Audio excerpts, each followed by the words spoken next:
Hello students, welcome back to the online classes of Ambition Study Center.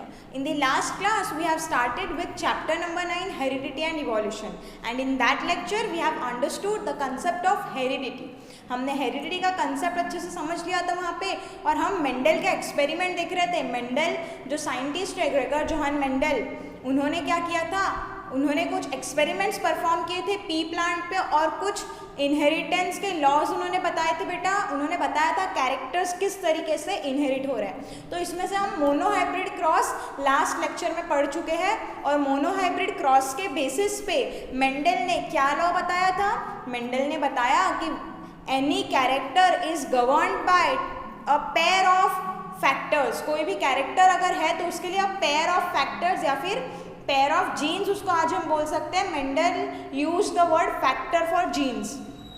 So a pair of factors यानी दो factors होते हैं किसी भी एक कैरेक्टर के लिए, और जब वहाँ पे गमिट फॉर्म होता है तो वो दोनों फैक्टर में से सिर्फ एक ही फैक्टर गमिट में आता है. और हमको ये पता भी है कि क्रोमोसोम्स पेयर में है तो जीन्स भी पेयर में होंगे, और जब गमिट फॉर्म होगा तो क्रोमोसोम आधे हो जाता है यानी जीन भी हाफ हो जाएगा. यानी दो पेयर, अगर पेयर है तो दो में से एक ही वहाँ पे गैमेट में आएगा. तो ये मेंडल ने प्रूव किया था. अभी today we have to see dihybrid cross. हम अभी डायहाइब्रिड क्रॉस करेंगे, यानी मेंडल ने किया था वो डायहाइब्रिड क्रॉस, और उसके बेसिस पे उसने कुछ चीज़ बताई थी, वो हमको स्टडी करनी है बेटा. मोनोहाइब्रिड क्रॉस में हमने सिर्फ एक पेयर ऑफ कैरेक्टर लिया था, मतलब दो प्लांट्स थे जिनमें डिफरेंस सिर्फ एक कैरेक्टर में था, जो था हाइट. एक टॉल था, दूसरा ड्वार्फ था. डायहाइब्रिड क्रॉस में हम क्या करेंगे, दो plants differing in two pairs of contrasting character. जैसे कि हमने यहाँ पे लिया है two pair of contrasting characters at same time. एक ही टाइम पे अगर हम दो पेयर ऑफ कॉन्ट्रास्टिंग कैरेक्टर्स की स्टडी करते हैं इन पी प्लांट, तो वो हो जाता है बेटा डायहाइब्रिड क्रॉस. तो वो हो जाएगा हमारा डायहाइब्रिड क्रॉस. वही मेंडल ने किया था, और मेंडल ने उसके बेसिस पे कुछ लॉ बताई थी, वो अभी हमको अच्छे से स्टडी करना है. सो मेंडल ने जो पेरेंट्स चूज किए थे वो थे round P plant with round and yellow seeds. P plant with round and yellow seeds, यानी राउंड सीड एक कैरेक्टर हो गया और येलो सीड दूसरा कैरेक्टर हो गया.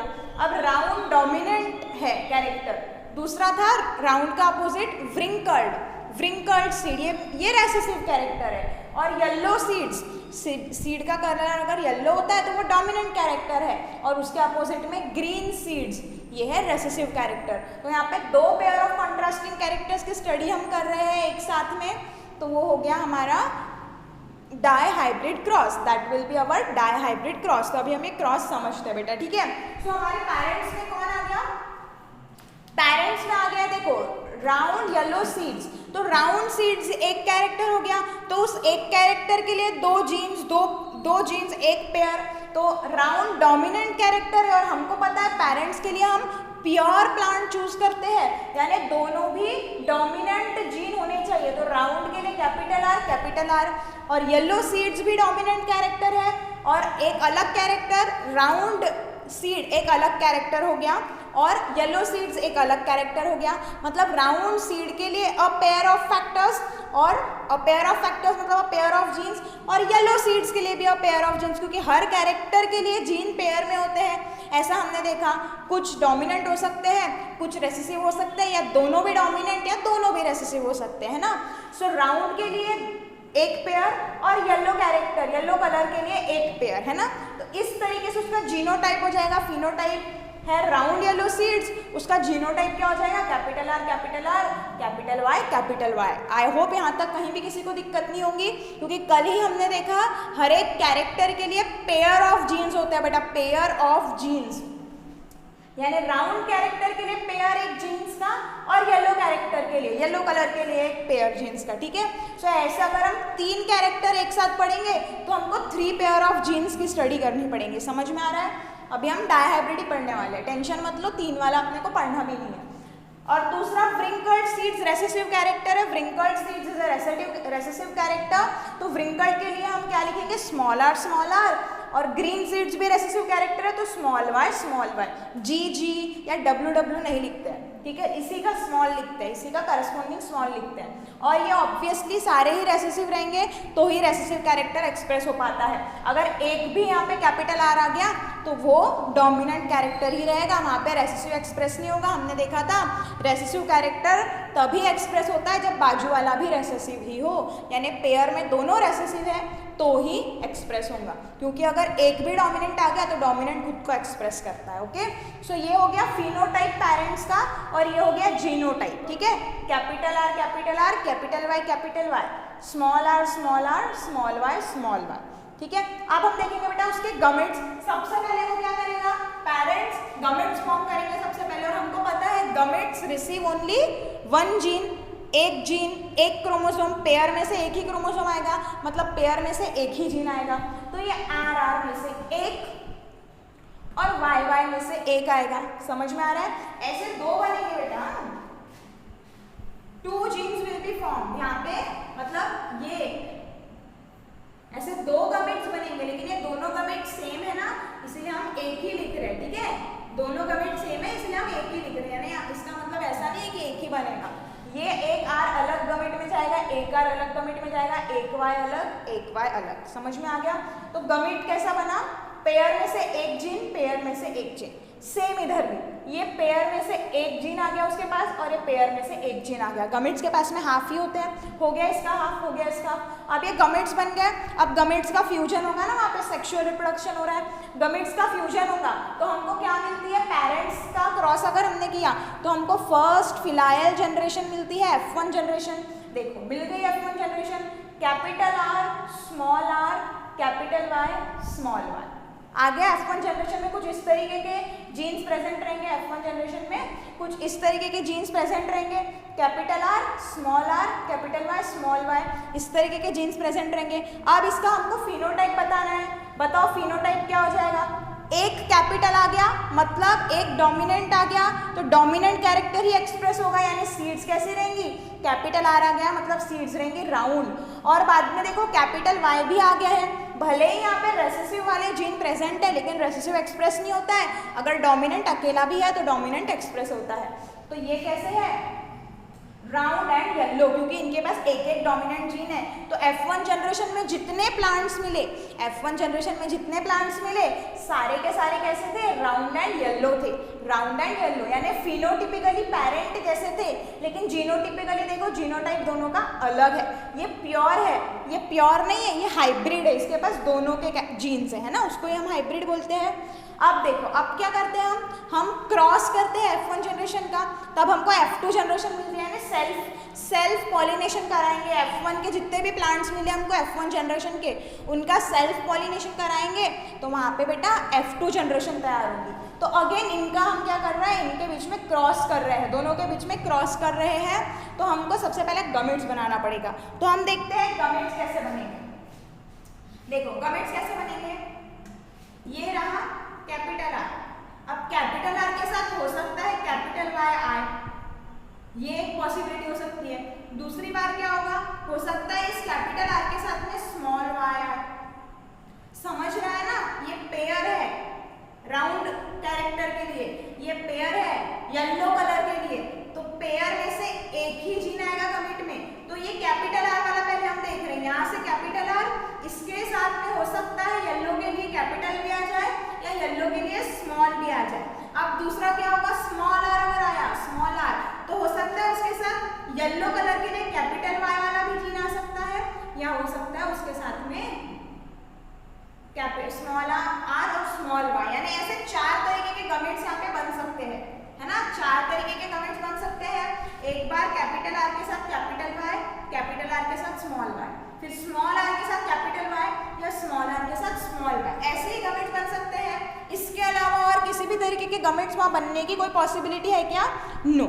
ऐसे चार गमेट्स तैयार होंगे, यहाँ पे सेम थे इसीलिए एक ही तरीके के गमेट्स बने, लेकिन ये भी अलग है और ये भी दोनों अलग है, तो चार तरीके के गमेट्स बनेंगे बेटा। सेम इस प्लांट के भी चार तरीके के गमेट्स बनेंगे, एक कैपिटल आर के साथ में कैपिटल वाई, फिर कैपिटल आर के साथ में स्मॉल वाई, फिर स्मॉल आर के साथ में कैपिटल वाई और स्मॉल आर के साथ में स्मॉल वाई।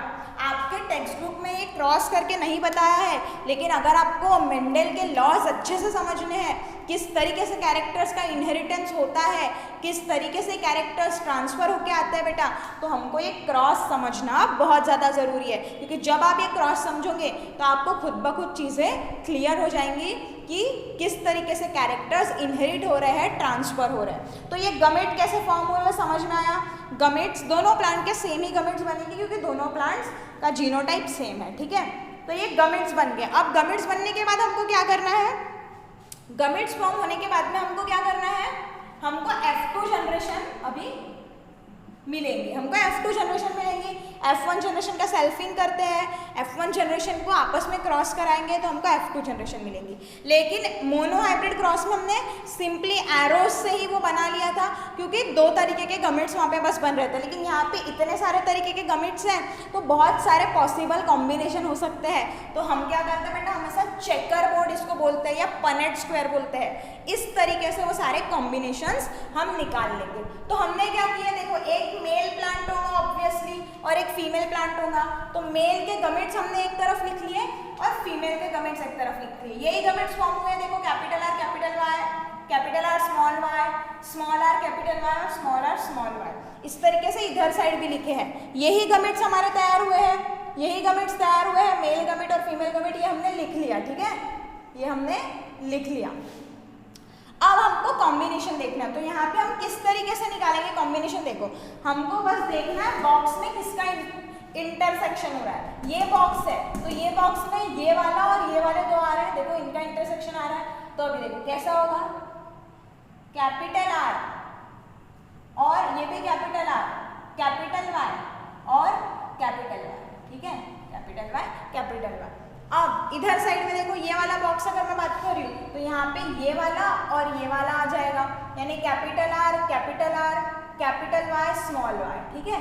इस तरीके से समझ में आ रहा है। यहाँ पे देखो ये वाले अगर इसकी मैं बात करूँ तो यहाँ पे ये वाला और ये वाले इसका इंसर्शन आ जाएगा, कैपिटल R लिखा, कैपिटल R स्मॉल r, ये भी कैपिटल Y, ये भी कैपिटल Y लिख दिया यहाँ पे प्रॉपरली। इस तरीके से हमको पूरे कॉम्बिनेशंस निकालने हैं। यहाँ पे देखो ये वाला कैपिटल R, ये वाला स्मॉल r, ये कैपिटल Y और ये स्मॉल y। इस तरीके से हमको पूरे कॉम्बिनेशंस निकालने हैं। एक बार देखो आप लोग अच्छे से देखो ये सारे कॉम्बिनेशंस।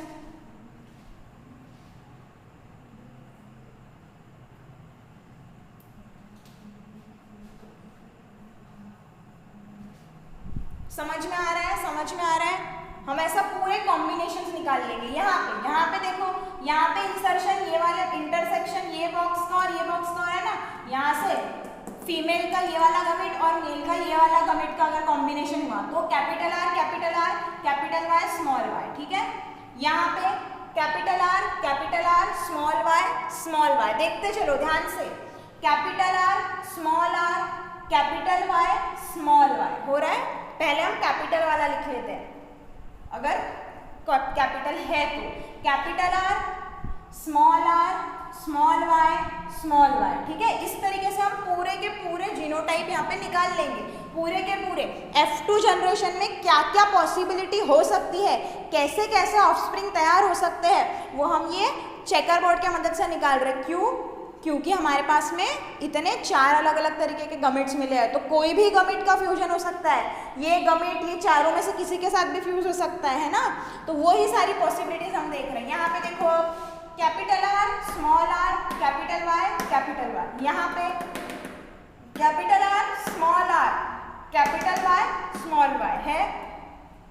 इधर में स्मॉल r कैपिटल Y है। यहाँ पे देखो, यहाँ पे small r capital Y small y है। यहाँ पे capital R capital Y small y, ठीक है। इधर साइड में ये कैपिटल R है, ये स्मॉल r है और दोनों स्मॉल y है, ठीक है। यहाँ पे देखो दोनों स्मॉल r, एक कैपिटल Y दूसरा स्मॉल y आ गया यहाँ पे। और ये लास्ट वाले बॉक्स में देखो स्मॉल r स्मॉल y। इस तरीके से हमने पूरे जीनोटाइप्स निकाल लिए पॉसिबल। ये समझ में आया। अब हमको इसका फिनोटाइप निकालना है। फिनोटाइप कैसे निकालेंगे?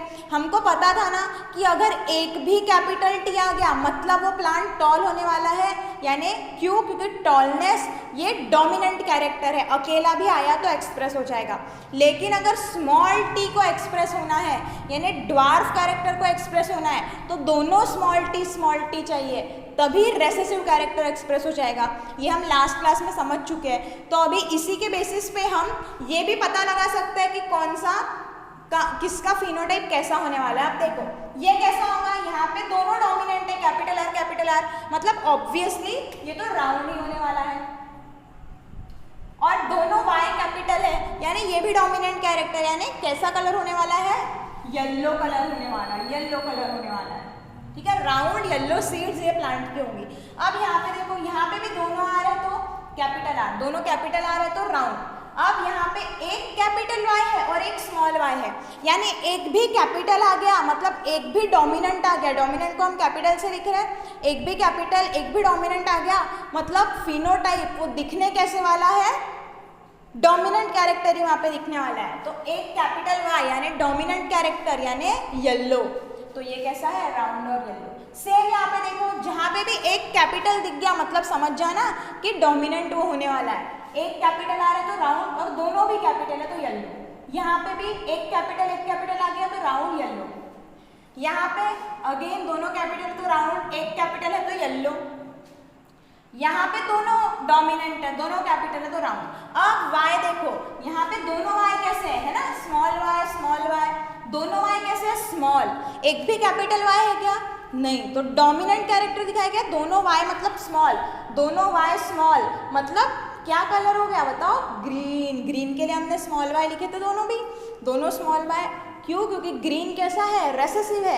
रेसेसिव है तो जब दोनों रेसेसिव जीन रहेंगे यानी दोनों स्मॉल y रहेंगे तभी बेटा वो ग्रीन कलर दिखाई देगा। तो ये दोनों स्मॉल y है तो यहाँ पे कैपिटल एक भी नहीं है मतलब ये हो जाएगा बेटा अभी ग्रीन। समझ में आया, ग्रीन होगा।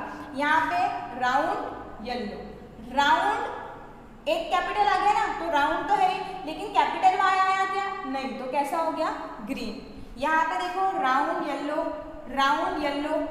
यहाँ पे अब देखो एक भी कैपिटल आर नहीं है मतलब डोमिनेंट कैरेक्टर नहीं, रेसेसिव कैरेक्टर। डोमिनेंट कैरेक्टर था राउंड लेकिन डोमिनेंट है नहीं यहाँ पे एक भी जीन, तो रेसेसिव कैरेक्टर क्या है, व्रिंकल्ड। तो ये कैसे रहेंगे सीड्स, व्रिंकल्ड। लेकिन कैपिटल y है ना इसके पास तो व्रिंकल्ड येलो। यहाँ पे देखो व्रिंकल्ड येलो है ये भी क्योंकि एक कैपिटल y है।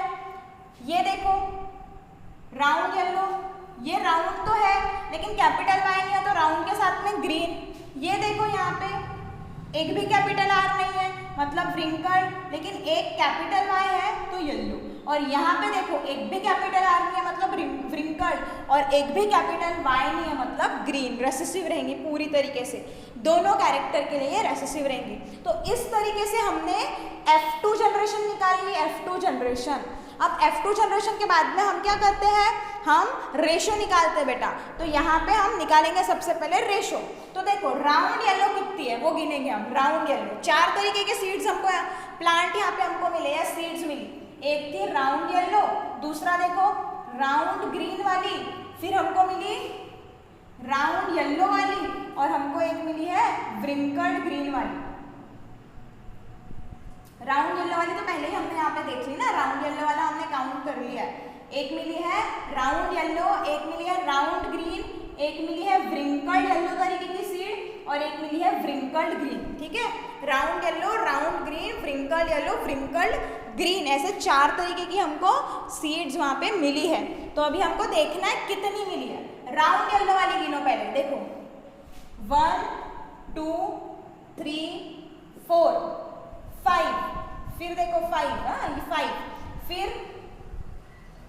6, फिर 7, फिर 8, फिर 9 मिल गई।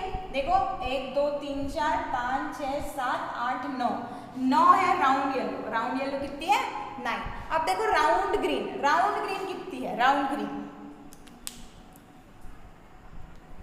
ये राउंड ग्रीन और राउंड ग्रीन कहाँ पे है, ये राउंड ग्रीन और राउंड ग्रीन कहाँ पे है, ये राउंड ग्रीन, और कहीं पे है क्या राउंड ग्रीन, और कहीं पे है क्या राउंड ग्रीन, नो। तो कितनी हो गई, राउंड ग्रीन 3। अब देखो व्रिंकल्ड येलो कितनी मिली है बेटा, व्रिंकल्ड येलो व्रिंकल्ड येलो मिली है हमको, ये एक है व्रिंकल्ड येलो, ये भी एक है व्रिंकल्ड येलो और ये भी एक है व्रिंकल्ड येलो, यानी तीन मिली है हमको व्रिंकल्ड येलो मिली है 3, और व्रिंकल्ड ग्रीन रही है अकेली, तो ये हो गया 1। कोई प्लांट छूट गया कि कोई भी छूट गया क्या? नो, कोई नहीं छूटा, सारे कवर हो गए, सारे कवर हो गए। तो हमको रेशो क्या मिला यहाँ पे? रेशो हमको मिला 9:3:1। ये हो गया फिनोटाइपिक रेशो। 9 कैसी है? राउंड येलो, 3 कैसी है? राउंड ग्रीन, और 3 कैसी है? व्रिंकल्ड येलो, और 1 कैसी है? Wrinkled green. इस तरीके से हमको F2 जनरेशन का, या आप कह सकते हो डायहाइब्रिड रेशो मिल गया है। डायहाइब्रिड रेशो, मोनोहाइब्रिड रेशो हमने देखा था, वहां पे 2 रेशो हमने निकाले थे, एक था फिनोटिपिक रेशो 3:1, 3 टॉल 1 ड्वार्फ था, और जीनोटिपिक रेशो 1:2:1 मिला था। एक था कैपिटल T, 2 थे कैपिटल T स्मॉल t, और एक था स्मॉल t, ऐसे 2 रेशो वहाँ मिले थे। यहाँ पे हमने ये सिर्फ फिनोटिपिक रेशो निकाला है, हम जीनोटिपिक रेशो भी निकाल सकते हैं। क्यों निकाल सकते हैं? आप देखो, इतने सारे राउंड येलो वाले प्लांट्स हैं, लेकिन क्या सारे सेम है क्या?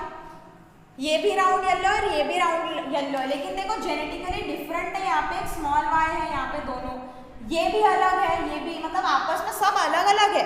भले ही 9 जो है राउंड येलो है, लेकिन 9 के 9 जेनेटिकली यानी जीनोटाइप उनका सेम नहीं है।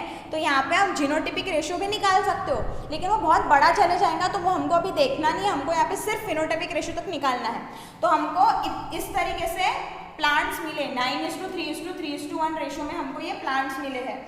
समझ में आया? तो इस तरीके से डायहाइब्रिड क्रॉस मेंडल ने पूरा परफॉर्म किया, और इसके बेसिस पे उसने क्या लॉ बनाया, वो लॉ समझने वाली बात है बेटा। देखो, द टॉल और शॉर्ट कैरेक्टर एंड राउंड और wrinkled character are inherited independently. मतलब राउंड कैरेक्टर का कोई भी इफेक्ट येलो वाले कैरेक्टर, यानी ये 2 कैरेक्टर हो गए ना, राउंड सीड और येलो सीड, आपस में एक दूसरे के इनहेरिटेंस पे, यानी इनहेरिटेंस मतलब ट्रांसफर होना पेरेंट से ऑफस्प्रिंग, एक दूसरे के इनहेरिटेंस पे वो कुछ भी असर नहीं डाल रहे थे बेटा।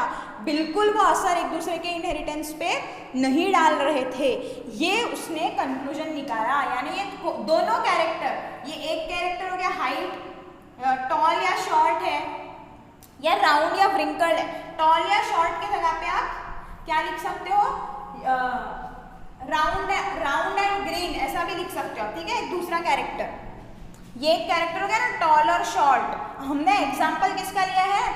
हमने राउंड और व्रिंकल्ड तो लिया ही है, लेकिन उसके साथ में हमने ग्रीन और येलो का एग्जाम्पल लिया है, येलो और ग्रीन का एग्जाम्पल लिया, ठीक है। यहाँ पे दूसरा लिख देती हूँ मैं, कोई दिक्कत नहीं है। हमने जो 2 कैरेक्टर्स लिए थे, एक हमने लिया शेप एक तो राउंड या व्रिंकल्ड है उसका, और दूसरा हमने लिया था कलर, येलो या ग्रीन कलर, ठीक है, येलो या ग्रीन कलर। कोई भी 2 आप कैरेक्टर ले सकते हो, कोई भी 2 कैरेक्टर ले सकते हो, कोई इशू नहीं है, कोई भी 2। उनका कहने का ऐसा मतलब था कि ये 2 अलग अलग कैरेक्टर है, और हम ये दोनों अलग अलग कैरेक्टर का साथ में इनहेरिटेंस देख रहे हैं। तो जब ये साथ में इनहेरिट भी हो रहे हैं, तो भी एक दूसरे के इनहेरिटेंस पे कोई फर्क नहीं वो डाल रहे हैं।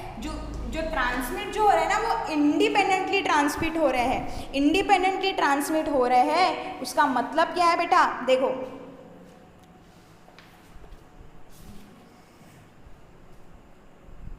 in the inheritance of more than one pair of traits in a cross, the factors responsible for each pair of traits are distributed independently to the gametes। मतलब ऐसे gametes नहीं बने वहाँ पे, मतलब उनका कहने का मतलब है कि RR वाला ऐसा गमिट नहीं बना, या YY वाला, यहाँ पे तो स्मॉल रहेगा, खैर ऐसा कोई भी गमिट नहीं बना, ऐसा गमिट नहीं बना। अगर ऐसा गमिट बन जाता था तो ये फॉल्टी गमिट हो गया रहता है, क्योंकि गमिट में तो पेयर का एक ही कैरेक्टर आना चाहिए, यहाँ 2 दिख रहे हैं। तो ऐसा कोई भी गमिट वहाँ पे फॉर्म नहीं हुआ था। मतलब ये जो येलो वाली सीड्स है, उसके जीन इंडिपेंडेंटली गमिट में जा रहे थे, उसका और इसका आपस में कुछ लेना देना नहीं था। राउंड वाले के भी जीन्स आपस में इंडिपेंडेंटली गमिट फॉर्म कर रहे थे, यानी जो भी फैक्टर्स, मेंडल ने फैक्टर ये वर्ड यूज़ किया था, तो फैक्टर या जीन जो है वो क्या होते हैं, इंडिपेंडेंटली इनहेरिट होंगे। मतलब आप 2 कैरेक्टर एक साथ स्टडी कर लो या 3 कैरेक्टर एक साथ स्टडी कर लो, वो एक दूसरे पे कोई इफेक्ट नहीं डालेंगे, वो अपना कैरेक्टर अपना इंडिपेंडेंटली गमिट बनाएगा, यानी ये अपना अलग से गमिट बनाएगा, ये अपना अलग गमिट बनाएगा, यानी बराबर वाई में का एक ही वाई आया, आर में का एक ही आर आया। ऐसा नहीं हुआ कि गमिट में दोनों आर आ गए, एक दूसरे पे उन्होंने कोई इफेक्ट नहीं डाला। इनहेरिट कैसे हो रहा है, इंडिपेंडेंटली, मतलब इनडायरेक्टली या शॉर्ट में अगर हम समझना चाहे तो डायहाइब्रिड क्रॉस से हमको यही समझ में आता है कि हम 2 कैरेक्टर भी अगर वो प्लांट में एक साथ है, ऐसे तो कितने सारे कैरेक्टर्स होते हैं कॉन्ट्रास्टिंग प्लांट में, है ना, तो वो एक दूसरे के ऊपर में कोई असर नहीं डालते। और ये ह्यूमन बींग्स, एनिमल, सब पे अप्लाइड है बेटा ये लॉ, है ना। जैसे कि हम एग्जांपल देते हैं, हमारे बॉडी में देख लो कितने सारे कॉन्ट्रास्टिंग कैरेक्टर्स हैं, एक हाइट हो सकता है, एक स्किन कलर हो सकता है, और फिर क्या हो सकता है, हेयर हो सकते हैं, हेयर कर्ली है या स्ट्रेट हेयर है, ऐसे बहुत सारे कॉन्ट्रास्टिंग कैरेक्टर्स हमारे बॉडी में ही दिख रहे हैं। और जब ये रिप्रोडक्शन हो रहा है ह्यूमन बींग्स का, इसका मतलब गमिट भी वो बना रहे हैं, तो ये हाइट के कैरेक्टर का लेना देना स्किन कलर से कुछ भी नहीं है, या हेयर के कर्ली या स्ट्रेट होने से कुछ भी नहीं है। ये तीनों कैरेक्टर्स या जितने भी कैरेक्टर्स है वो इंडिपेंडेंटली गमिट्स बनाएंगे, हर एक गमिट में बराबर पेयर में का एक ही जीन जाएगा। यही हमको ये क्रॉस से पता चलता है। हमने देखा ना बराबर डोमिनेंट, दोनों डोमिनेंट देखो, राउंड वाले 9 थे और येलो वाले भी 9 थे, उसके बाद में राउंड 3 थे तो येलो वाले भी 3 थे, फिर ग्रीन भी 3 थे तो व्रिंकल्ड वाले भी 3 थे, और व्रिंकल्ड और ग्रीन ऐसे दोनों एक एक थे, यानी आपस में उन्होंने एक दूसरे पे कोई इफेक्ट नहीं डाला, दोनों अपने अलग अलग इंडिपेंडेंटली इनहेरिट हुए। यही बेटा मेंडल के सेकेंड लॉ से पता चलता है हमको, यही मेंडल के सेकेंड लॉ का क्या है, सिग्निफिकेंस है। तो ये क्लियर हो गया आपको, ये समझ में आ गया है।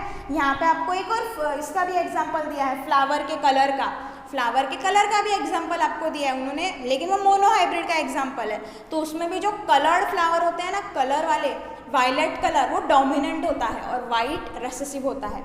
तो मेंडल के लॉज पढ़ने के बाद हमको क्या पता चला, मेंडल के लॉ से हमको पता चला किस तरीके से इनहेरिट हो रहे कैरेक्टर्स, कौन सा कैरेक्टर एक्सप्रेस होगा वो हमको पता चला। हमने फर्स्ट लॉ में देखा, फर्स्ट जो मोनोहाइब्रिड क्रॉस था उसमें हमने देखा हर एक कैरेक्टर के लिए पेयर ऑफ जीन है और गमिट में एक जीन आता है। दूसरे डायहाइब्रिड क्रॉस में से हमको क्या पता चला कि चाहे कितने भी कैरेक्टर्स रहे एक साथ में, लेकिन उनके गमिट्स इंडिपेंडेंटली फॉर्म होते हैं, एक दूसरे कैरेक्टर पे वो इफेक्ट नहीं डालते हैं। ये हमको सेकेंड लॉ से पता चला। अभी हम देख रहे हैं कि कैपिटल टी रह गया मतलब टॉल रहेगा, कैपिटल आर अगर वहाँ पे आ गया मतलब डोमिनेंट जीन आ गया तो वो राउंड रहेगा। लेकिन एक्चुअली में ये जीन और वो कैरेक्टर का अपीयरेंस, जैसे सिंपल हम बात करते हैं हाइट की, अगर वहाँ पे कैपिटल टी है यानी डोमिनेंट जीन है तो हम कह दे रहे हैं कि डोमिनेंट जीन है तो वो टॉल होगा। लेकिन ये जीन और वो टॉलनेस दिखाई कैसे दे रही है, ये जीन के वजह से हाइट कैसे बढ़ गई, ये डोमिनेंट जीन की वजह से उसकी हाइट कैसे बढ़ गई, यानी how do these traits get expressed, मतलब एक्सप्रेस कैसे हो रहे हैं, मतलब उनका वो अपीयरेंस कैसे आ रहा है, मतलब टॉल हम कह तो दे रहे हैं लेकिन एक्चुअली में हाइट कैसे बढ़ रही है, वो हमको अभी आगे के टॉपिक में देखना है बेटा कि एक्चुअली में ये जो जीन है, ये जीन वो कैरेक्टर को कैसे कंट्रोल कर रहा है। मतलब कैपिटल टी बोल दिया तो टॉल कैसे हो जाएगा, कैपिटल आर बोल दिया तो वो सीड बराबर राउंड कैसे बनेंगी, वो अभी हमको यहाँ पे नेक्स्ट कंसेप्ट में समझना है बेटा। आई होप ये पूरा आपको समझ में आ गया होगा। ये आप स्क्रीनशॉट लेके रख लो, ये स्क्रीनशॉट लेके रख लो अपने कॉपी में अच्छे से पूरा, यहाँ से आपका डायहाइब्रिड क्रॉस चालू होगा और इधर पे आके खत्म होगा। ये पूरा हमको कॉपी में लिख के, और आप दूसरा एग्जाम्पल लेके भी प्रैक्टिस कर सकते हो। आप क्या करो, एक दूसरा एग्जाम्पल लेके अगर आपको प्रैक्टिस करना है तो बस आपको ये चीज बदल देनी है, इसके जगह पे आप ले लो, क्या ले सकते हो आप, टॉल ले लो, tall plant with round seeds, tall plant with round seeds, tall का अपोजिट क्या हो जाएगा, ड्वार्फ प्लांट, और राउंड का क्या हो जाएगा, व्रिंकल्ड सीड्स। ये दो हो गया, टॉल और राउंड सीड्स, और ये क्या हो गया, ड्वार्फ और व्रिंकल्ड सीड। ये हो गया हमारे पेरेंट्स, ये आपको होमवर्क में, ये आपको इनके दोनों के बीच का क्रॉस आपको होमवर्क में करना है। सेम तरीके से आप कर सकते हो, सेम तरीके से कर सकते हो। क्यों? प्रैक्टिस करोगे आप तो आपको और अच्छे से समझ में आ जाएगा। तो ये आप होमवर्क में लेके प्रैक्टिस कर सकते हो बेटा। अभी आपको स्क्रीनशॉट करके अच्छे से डायहाब्रिड क्रॉस अपने नोट्स में, कॉपीज में लिख लेना है, क्योंकि हमारे टेक्स्ट बुक में उन्होंने प्रॉपरली दिया नहीं है। Okay, now we will move to the next concept. Screenshot ले लो इसका।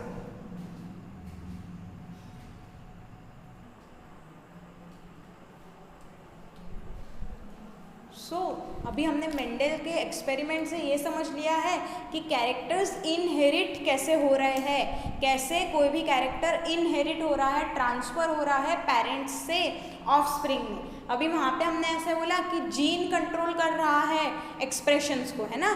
यानी अगर टॉल वाला जीन रह गया, डोमिनेंट रह गया, तो वो प्लांट टॉल हो जाएगा। लेकिन अगर वहाँ पे ड्वार्फ वाले जीन रह गए, स्मॉल टी, तो वो प्लांट की हाइट कम ही रह जाएंगी। ऐसे ही राउंड और व्रिंकल्ड के लिए भी ये सारी चीज़ें हमने देखी। लेकिन अभी हमको एक्चुअली में देखना है कि डोमिनेंट जीन, मतलब डोमिनेंट जीन आ गया तो वो टॉल कैसे हो जाएगा, यानी एक्सप्रेस कैसे हो रहा है, कोई भी कैरेक्टर को कैसे कंट्रोल कर रहा है वो जीन, है ना। कैरेक्टर हाइट हो गया, कंट्रोल मतलब उसका एक्सप्रेशन कंट्रोल, मतलब वो लंबा होगा या छोटा होगा, वो जीन कैसे कंट्रोल कर रहा है, कैसे जीन ये पूरी प्रोसेस करता है, वो हमको अभी समझना है बेटा। How characters are expressed, how characters are expressed मतलब हमने बोल दिया टॉल तो वो लंबा कैसे होगा, या हमने बोल दिया ड्वार्फ तो वो शॉर्ट कैसे रह जाएगा। उसके लिए हम पहले देखेंगे कि जीन होता क्या है, जो हम पहले भी देख चुके हैं। एक बार फिर से डेफिनेशन देखते हैं। A piece of DNA that provides information for one protein is called gene. मतलब डीएनए का पूरा हमारा डीएनए है इतना बड़ा, उसका एक पीस, एक टुकड़ा जो एक प्रोटीन बनाने की पूरी इंफॉर्मेशन देता है, एक प्रोटीन बनाने की पूरी इंफॉर्मेशन देता है, उसी को हम कहते हैं बेटा जीन। यानी ये एक जीन हो गया। ऐसे बहुत सारे हजारों जीन प्रेजेंट होते हैं डीएनए के ऊपर में। अब हमने बोला कि जीन तो इंफॉर्मेशन दे रहा है प्रोटीन बनाने की। जीन किसकी इंफॉर्मेशन दे रहा है? प्रोटीन बनाने की। लेकिन हम ऐसा भी बोल रहे हैं कि जीन वो कैरेक्टर को कंट्रोल कर रहा है सॉरी, हम ऐसा भी बोल रहे हैं कि वो जीन उस कैरेक्टर को कंट्रोल कर रहा है। लेकिन जीन तो एक्चुअली में ऐसा पीस ऑफ डीएनए है जिसके पास में प्रोटीन बनाने की सारी इंफॉर्मेशन है। तो ये प्रोटीन का कंट्रोल ऑफ कैरेक्टर से क्या लेना देना, कुछ तो लेना देना होगा ना। ये चीज़ें आपस में जुड़ी हुई होंगी, तो वो किस तरीके से जुड़ी है वो हम एक एग्जाम्पल के मदद से समझते बेटा। एग्जाम्पल में हम कैरेक्टर ले रहे हैं हाइट, बहुत कॉमन कैरेक्टर है हाइट, और हाइट दो हो सकती है, एक तो टॉल और एक तो ड्वार्फ। कैसे डिटरमाइन होगा कि टॉल होगा कि ड्वार्फ होगा? अभी हमने बोला कौन कर रहा है कंट्रोल कैरेक्टर को? जीन। यानी अगर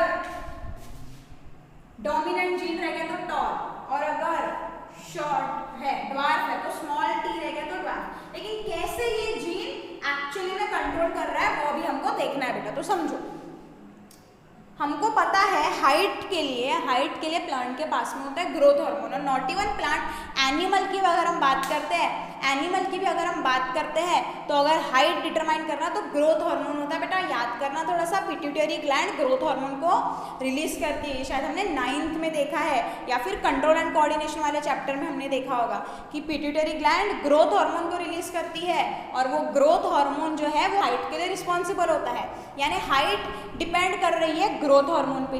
अब ग्रोथ हार्मोन ज़्यादा बनेगा तो हाइट लंबी होगी, और ग्रोथ हार्मोन कम बना तो हाइट कम होगी, हाइट छोटी रह जाएगी। दोनों में, प्लांट में, एनिमल में ऐसा ही होता है, हार्मोन ही कंट्रोल कर रहे हैं। So if more growth hormone is produced, that individual, that plant और एनिमल विल बी टॉल।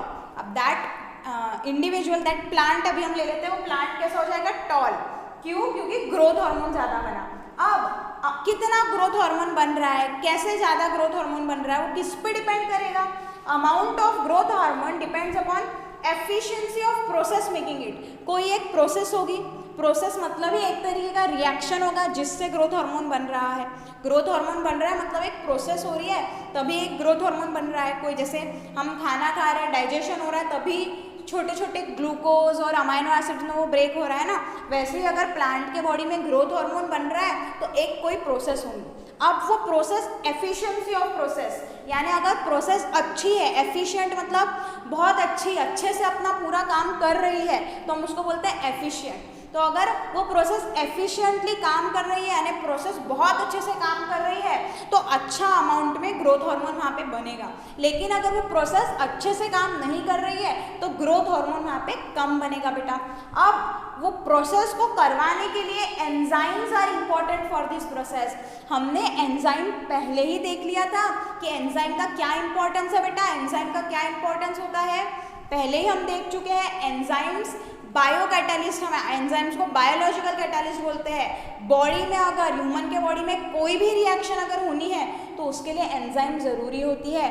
अगर एंजाइम नहीं होंगी तो वो रिएक्शन बॉडी में नहीं होती है बेटा, इतना समझ लिया था। एंजाइम बहुत इंपॉर्टेंट होते हैं, हर एक प्रोसेस के लिए एक एंजाइम होती है। जैसे हमने देखा है सलाइवरी अमाइलेज, अगर हमको स्टार्च को ब्रेक डाउन करना है तो सलाइवरी अमाइलेज चाहिए ही, वरना स्टार्च ब्रेक डाउन नहीं होगा। यानी एंजाइम हर प्रोसेस के लिए ज़रूरी होती है। बॉडी में जितने भी रिएक्शन, जितनी भी प्रोसेस हो रही है, चाहे कोई चीज़ बन रही है या ब्रेक डाउन हो रहा है तो उसके लिए एंजाइम चाहिए। तो अगर ग्रोथ हार्मोन बनाना है तो ग्रोथ हार्मोन बनाने के लिए भी हमको कोई ना कोई एंजाइम लगेंगी, है ना, इतना समझ में आ रहा है। ग्रोथ हार्मोन अगर बनाना है तो ग्रोथ हार्मोन बनाने के लिए भी हमको कोई ना कोई एंजाइम लगेगी। And if that enzyme works properly, अगर वो ग्रोथ हार्मोन बनाने के प्रोसेस में जो XYZ कोई भी एक एंजाइम हमको लग रही है, अगर वो एंजाइम अपना काम अच्छे से एफिशिएंटली कर रही है, प्रॉपरली कर रही है तो lots of growth hormone will be produce. Growth hormone ज़्यादा अमाउंट में प्रोड्यूस होगा वहाँ पे एंड दैट पर्सन और that plant will be toll, और वो प्लांट कैसा होगा, टॉल होगा। And if the gene for that enzyme, अब मुझे बताओ एंजाइम अच्छी है या नहीं है, या एंजाइम अच्छी बन रही है या नहीं बन रही है, एंजाइम प्रॉपर अमाउंट में बन रही है या नहीं बन रही है, इसकी पूरी इंफॉर्मेशन है जीन, क्योंकि जीन के पास में। क्योंकि एक चीज़ समझ लो बेटा, एंजाइम्स जो है ना, enzymes are protein in nature, मतलब एंजाइम्स बनी होती है प्रोटीन की, है ना। कुछ प्रोटीन हार्मोन के जैसे काम कर सकते हैं और कुछ प्रोटीन एंजाइम के जैसे काम करते हैं, कुछ प्रोटीन मसल बनाने में काम करते हैं। वैसे ही एंजाइम्स जो है ना, एंजाइम्स बनी हुई होती है किसकी, प्रोटीन की, इतना हमेशा ध्यान रख लेना। एंजाइम बनी हुई होती है प्रोटीन की और प्रोटीन बनाने की इंफॉर्मेशन जीन के पास है।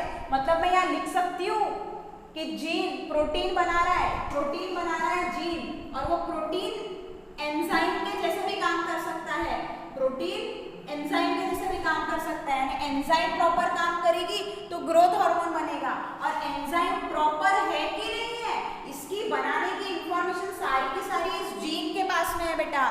और इस जीन ने एंजाइम के थ्रू कंट्रोल किया कैरेक्टर को।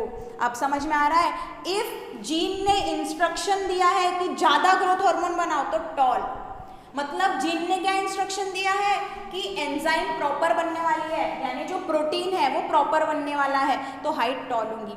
इफ जीन ने इंस्ट्रक्शन दिया कि ग्रोथ हार्मोन कम बनाओ, ग्रोथ हार्मोन कब कम बनेगा बेटा, जब एंजाइम प्रॉपर नहीं बन रही है। और एंजाइम कब प्रॉपर नहीं बनेंगी, जब जीन में कुछ ऑल्टरेशन यानी चेंजेस रहेंगे। यानी अब वो जीन है ड्वार्फनेस वाला, अब वो जीन है ड्वार्फनेस वाला, तो उसने ऐसे इंस्ट्रक्शन दिए, उसकी इंफॉर्मेशन ऐसी थी कि एंजाइम अच्छी नहीं बनी। एंजाइम अच्छी नहीं बनी तो क्या होगा, ग्रोथ हार्मोन प्रॉपर बनेगा क्या, ग्रोथ हार्मोन कम बनेगा, क्योंकि एंजाइम प्रॉपरली काम नहीं कर रही है, क्योंकि वो जीन में ही कुछ चेंजेस है। वो जीन अभी टॉल वाला जीन नहीं है, वो जीन ड्वार्फ वाला जीन है। यानी जीन में gene has alteration, if the gene has alteration यानी जीन अभी टॉल की जगह ड्वार्फ वाला यानी स्मॉल टी वाला जीन है, तो क्या होगा, एंजाइम जो है वो लेस एफिशिएंट बनेगी। और एंजाइम जब लेस एफिशिएंट बनेगी बताओ तो ग्रोथ हार्मोन कम बनेगा, और ग्रोथ हार्मोन कम बनेगा तो वो प्लांट हो जाएगा बेटा ड्वार्फ, वो प्लांट हो जाएगा ड्वार्फ। यानी अब समझ में आ रहा है किस तरीके से जीन ने ये कैरेक्टर को कंट्रोल किया। जीन अगर टॉलनेस वाला है तो एंजाइम अच्छी बनेगी, ग्रोथ हार्मोन ज़्यादा बनेगा और टॉल। जीन ड्वार्फ वाला है तो एंजाइम अच्छी नहीं बनेगी, यानी ही ग्रोथ हार्मोन कम बनेगा और वो प्लांट रह जाएगा ड्वार्फ। एंजाइम क्या है? प्रोटीन है, यानी जीन के पास में प्रोटीन बनाने की इंफॉर्मेशन है, यानी इंस्ट्रक्शन है, क्योंकि प्रोटीन ही एंजाइम का काम करता है, प्रोटीन ही एंजाइम का काम करता है, और ये एंजाइम ही रिस्पॉन्सिबल है कि कितना ग्रोथ हार्मोन बनने वाला है। अभी समझ में आ रहा है? यानी सिंपल भाषा में हम बोले तो जीन ने इंस्ट्रक्शन दी, किस चीज़ की इंस्ट्रक्शन? ग्रोथ हार्मोन बनाने की। कैसे? एंजाइम के थ्रू। एंजाइम जरूरी है ना ग्रोथ हार्मोन बनाने के लिए, एंजाइम जरूरी है ग्रोथ हार्मोन बनाने के लिए। तो जीन ने बोला एंजाइम ज़्यादा बनेगा तो ग्रोथ हार्मोन ज़्यादा, और जीन अगर जीन में कुछ चेंजेस आ गए, यानी जीन अभी ऐसा है, स्मॉल टी वाला जीन है, तो एंजाइम लेस एफिशिएंट, अच्छी एंजाइम नहीं बनेगी और ग्रोथ हार्मोन भी नहीं बन पाएगा, और वो पर्सन कैसा हो जाएगा या वो प्लांट कैसा हो जाएगा? ड्वार्फ। तो इस तरीके से कैरेक्टर्स एक्सप्रेस हो रहे हैं या जीन कैरेक्टर को कंट्रोल कर रहा है। ये कंसेप्ट सबको समझ में आ गया? मैंने अभी के अभी 2-3 बार रिपीट कर दिया है। ये कंसेप्ट बहुत इंपॉर्टेंट है बेटा, क्योंकि आपको लग रहा होगा ना कि हम बोल रहे हैं डोमिनेंट जीन, तो अरे बाबा एक्चुअली में वो कैसे टॉल हो जा रहा है, तो अभी समझ में आया। ऐसा हर कैरेक्टर के लिए होता है, हर कैरेक्टर के लिए ऐसा होता है। हमने टॉलनेस का एग्जाम्पल लेके समझा। क्लियर हो रहा है? जीन के पास में प्रोटीन बनाने की इंफॉर्मेशन है, मतलब ही जीन के पास में एंजाइम बनाने की इंफॉर्मेशन है, क्योंकि एंजाइम प्रोटीन की ही बनी हुई होती है। ठीक है, तो इसका मतलब जीन के पास में एंजाइम बनाने की इंफॉर्मेशन है। एंजाइम अच्छी बनेंगी तो ग्रोथ हार्मोन बनाने की जो प्रोसेस है वो अच्छी होंगी और ज़्यादा ग्रोथ हार्मोन बनेगा। यानी जो डोमिनेंट वाला जीन है उसने इंस्ट्रक्शन दिया, कैपिटल टी वाला जो जीन था उसने इंस्ट्रक्शन दिया, ग्रोथ हार्मोन ज़्यादा बनेगा, प्लांट विल बी टॉल। जो जीन में अल्टरेशन हो गया, यानी अभी वो टॉल वाला जीन नहीं रह गया, जीन में कुछ तो भी चेंजेस आ गए, तो ग्रोथ हार्मोन कम बन रहा है। क्यों? क्योंकि एंजाइम अच्छी नहीं बन रही है, तो ग्रोथ हार्मोन कम बना, तो वो हो गया ड्वार्फ। यानी वो जीन कैसा था? ड्वार्फ वाला था। समझ में आया? इस तरीके से कैरेक्टर्स बेटा वहाँ पे कंट्रोल करता है जीन। फिर आपको यहाँ पे थोड़ा सा आगे में वही चीज़ बताई है, पेज नंबर 145 पे, उसमें आपको वही बताया है जो हम रिप्रोडक्शन वाले चैप्टर में देख चुके हैं कि अभी ये जीन्स जो है, जो नंबर ऑफ क्रोमोसोम्स है, वो प्रोजेनी से ऑफस्प्रिंग में कैसे आते हैं? गमिट्स के थ्रू आते हैं, और गमिट्स में हाफ नंबर ऑफ क्रोमोसोम्स होते हैं ना, नंबर ऑफ क्रोमोसोम्स हाफ हो जाते हैं गमिट में। ये हमने देख चुके हैं, पहले ही देखे हैं। गमिट्स या जर्म सेल्स या सेक्स सेल्स या रिप्रोडक्टिव सेल्स हम उनको बोल रहे थे, वो स्पेशल टाइप ऑफ सेल्स थे जिसमें क्रोमोसोम के नंबर हाफ हो जाते थे, और जब ये गमिट्स का फ्यूजन होता था, यानी मेल गमिट और फीमेल गमिट, मेल का जर्म सेल और फीमेल के जर्म सेल का जब फ्यूजन होता था, तो वहाँ पे नॉर्मल नंबर ऑफ क्रोमोसोम्स फिर से रिस्टोर हो जाते थे और नॉर्मल इंडिविजुअल, नॉर्मल स्पीशीज वहाँ पे आगे कंटिन्यू होती थी। हमने देखा है ना, पेरेंट्स के पास में 46, मेल पेरेंट के पास में, फीमेल पेरेंट के साथ में पास में 46। फिर जब उन्होंने गमिट बनाए तो हाफ हो गए क्रोमोसोम्स, मेल गमिट में 23 यानी स्पर्म में 23 और फीमेल गमिट यानी ओवम में 23, और जब मेल गमिट और फीमेल गमिट का फ्यूजन हुआ यानी फर्टिलाइजेशन हुआ तो 23 क्रोमोसोम्स मिलके 46 फिर से वहाँ पे नॉर्मली बन गए। यानी हमने यही देखा था, डायरेक्ट पेयर ऑफ क्रोमोसोम्स नहीं मिल रहे हैं। हमने देखा है 50%, आधा जेनेटिक मटेरियल फादर से, आधा मदर से, क्रोमोसोम नंबर हाफ हो रहे हैं, यानी जो 23 पेयर्स है वो पेयर में का एक क्रोमोसोम ही हमको फादर से मिल रहा है और दूसरा एक क्रोमोसोम मदर से मिल रहा है, तब जाके 23 पेयर्स वो प्रोजेनी में बन रहे हैं। ये हम पूरा रिप्रोडक्शन वाले चैप्टर में ही देख चुके हैं, तो वही आपको यहाँ पे बताया है थोड़ा सा। ठीक है, सो इसके बाद अब हम देखेंगे बेटा सेक्स डिटर्मिनेशन, यानी जेंडर डिटर्मिनेशन। फीमेल होगी वो चाइल्ड, या वो चाइल्ड होगा मेल, बॉय होगा या गर्ल होगा, वो कैसे डिटरमाइन किया जाता है, ये भी हम रिप्रोडक्शन के चैप्टर में थोड़ा बहुत देख चुके हैं, लेकिन यहाँ पे हम उसको डिटेल पढ़ेंगे। आई होप ये पूरा कंसेप्ट आपको समझ में आ गया होगा। अटेंडेंस आप लोग लगाते रहेंगे और अच्छे से ये स्क्रीनशॉट लेके रख लो अपने नोट में, आप ये शॉर्ट नोट्स में शॉर्ट में लिख सकते हो, ताकि आपको इजीली समझ में आ जाएगा कि किस तरीके से बेटा जीन जो है वो कैरेक्टर को कंट्रोल कर रहा है। लेकिन एग्जाम में आपको प्रॉपर सेंटेंसेस के साथ डिटेल में ही लिखना है, तो नोट्स भी आप अपने डिटेल बनाओगे अच्छे से और होमवर्क सेंड भी करोगे बेटा। ओके, सो अभी हम आगे का टॉपिक देखते हैं।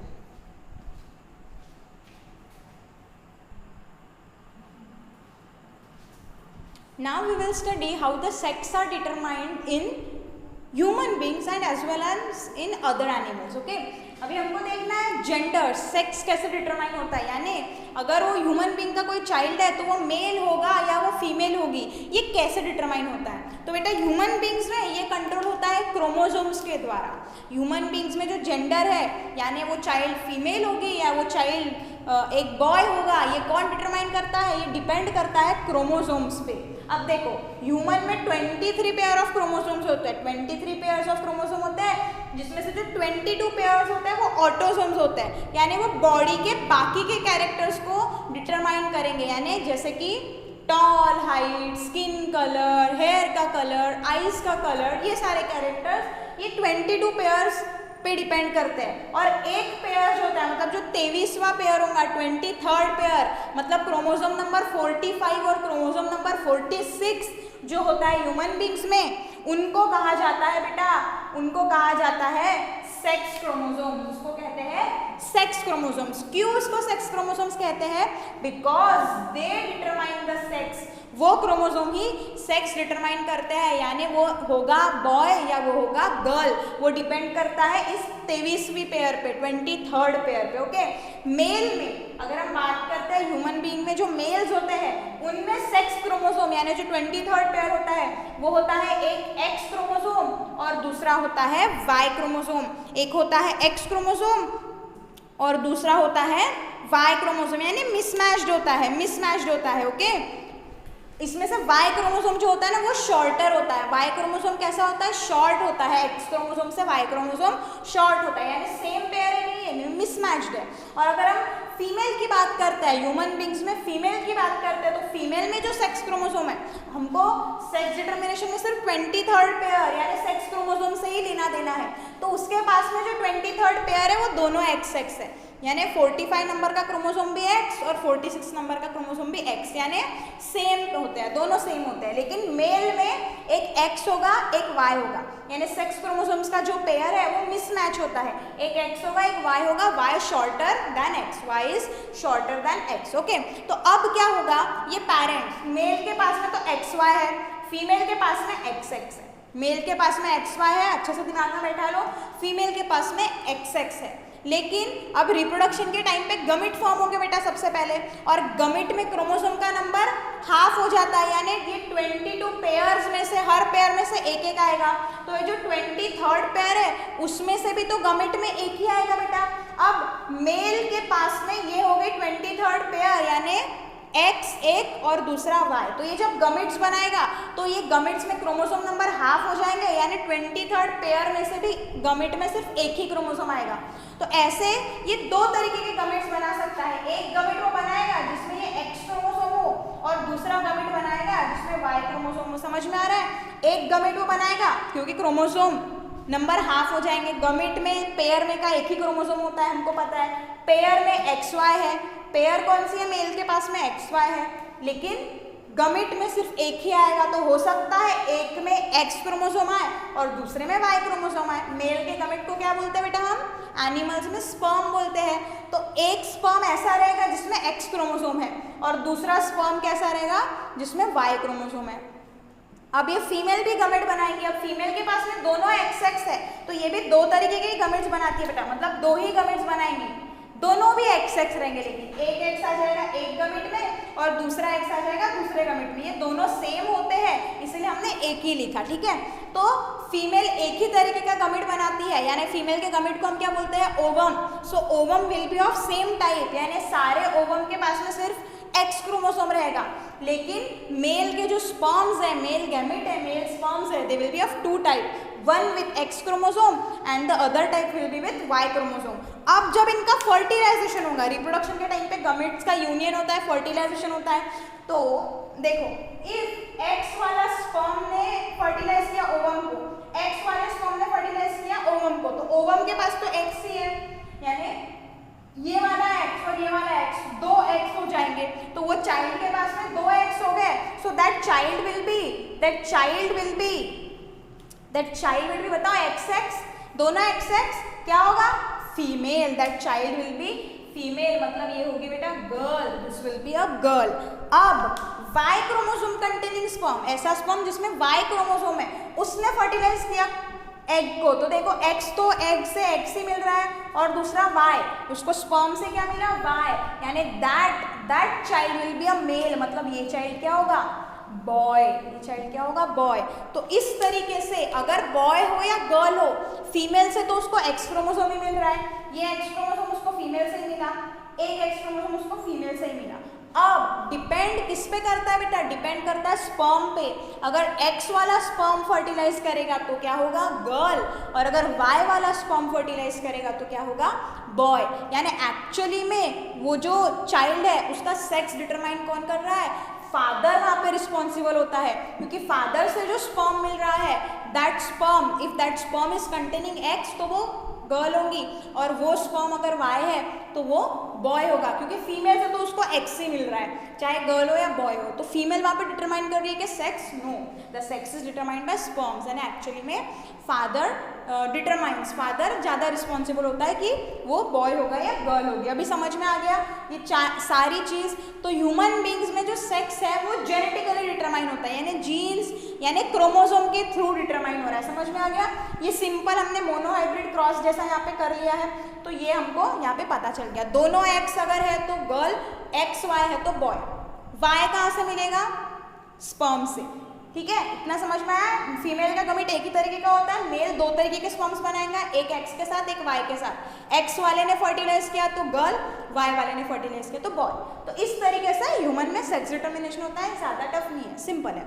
लेकिन कुछ एनिमल्स होते हैं जहाँ पे जो सेक्स है वो इन्वायरमेंटल कंडीशन पे डिपेंड करेगा, यानी इन्वायरमेंटल कंडीशन पे डिपेंड करेगा कि वो मेल होगा चाइल्ड या फिर वो ऑफस्प्रिंग फीमेल होगा, ठीक है। जैसे एग्जांपल हम लेते हैं कुछ reptiles, some reptiles, in some reptiles क्या होता है, temperature at which the egg is fertilised, या फर्टिलाइज होने के बाद में एग कौन से टेम्परेचर पे रखे जाते हैं उस पर डिपेंड करता है सेक्स, ठीक है।